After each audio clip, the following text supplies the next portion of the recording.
Hi friends, அஸ்திரம் அரவிந்த் ராஜகோபாலோட இயக்கத்தில் ஷாமோட நடிப்பில் வெளியான இந்த படத்துடைய கதை என்ன அப்படின்னு பார்த்தோம்னா, முன்பின் அறிமுகம் இல்லாத 3 நபர்கள் ஒரே வாணியில தற்கொலை பண்ணிக்கிறாங்க. இதை விசாரிக்கிறது பொறுப்பு பார்த்தீங்கன்னா இந்த படத்தோட ஹீரோவான ஷாமுக்கு வருது. ஸோ ஷாம் விசாரிச்சு கண்டுபிடிச்சாரா இல்லையா, யார் இந்த 3 நபர்களும் எதனால இந்த மாதிரி தற்கொலை பண்ணிக்கிறாங்க அப்படின்னு சொல்றதுதான் இந்த படத்துடைய கதை. பெர்ஃபார்மன்ஸ் வைஸ் பார்த்தீங்கன்னா இந்த படத்துக்கு இந்த பெர்ஃபார்மன்ஸ் போதுன்ற அளவுக்கு தான் எல்லாருமே இந்த படத்தில் பெர்ஃபார்ம் பண்ணிருக்காங்க அப்படின்ற மாதிரி சொல்லலாம். இது போக முக்கிய கதாபாத்திரங்களுக்கு பார்த்தீங்கன்னா புதுமுக நடிகர்கள் காஸ்ட் பண்ணிருக்காரு இந்த படத்துடைய இயக்குனர். அது ரொம்பவும் ரிஸ்கான ஒரு ஃபேக்டராக எனக்கு பட்டுச்சு. ஏன்னா அவங்களை பார்க்குறப்பவே பார்த்தீங்கன்னா இதுதான் அவங்களுக்கு முதல் படம் அப்படின்ற மாதிரி நமக்கே கண்டுபிடிக்கிற அளவுக்கு தான் அவங்களோட பெர்ஃபார்மன்ஸ் இருந்துச்சு அப்படின்ற மாதிரி சொல்லலாம். உதாரணத்துக்கு இந்த படத்தில் ஷாமோட கூடவே வர மாதிரி ஒரு கான்ஸ்டபிள் கேரக்டர் இருக்கு.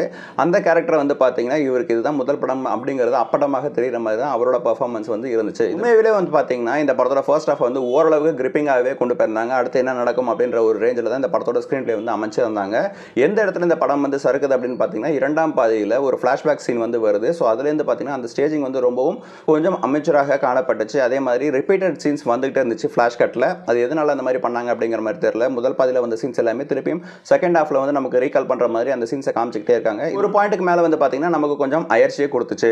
அண்ட் அதே மாதிரி இந்த படத்தில் வர ட்விஸ்ட் எல்லாமே கொஞ்சம் ப்ரெடிக்டபிளாக இருந்துச்சு. இது போக ஃபைனல் ட்விஸ்ட் அப்படின்ற மாதிரி ஒரு விஷயத்தை செகண்ட் பார்ட்டுக்கு லீட் கொடுக்குற மாதிரி காமிச்சிருக்காங்க இந்த படத்தோட கிளைமேக்ஸில். ஆனால் அது வரைக்கும் நம்ம படம் பார்த்துட்டு இருந்தவங்க முட்டாளா அப்படின்ற ரேஞ்சுக்கு தான் இந்த படத்தோட ட்விஸ்ட் இருந்துச்சு. பட் எந்தவித ஒரு எதிர்பார்ப்பும் இல்லாமல் இந்த படத்தை நீங்கள் ட்ரை பண்ணி பார்த்தீங்கன்னா ஒரு நல்ல படம் பார்த்த ஃபீல் உங்களுக்கு கிடைக்கும். இந்த படம் நமக்கு ஆஹா OTT ஆப்பில் அவைலபிளாக இருக்குது. பார்த்துட்டு உங்களோட கமெண்ட்ஸை தெரிவிங்க.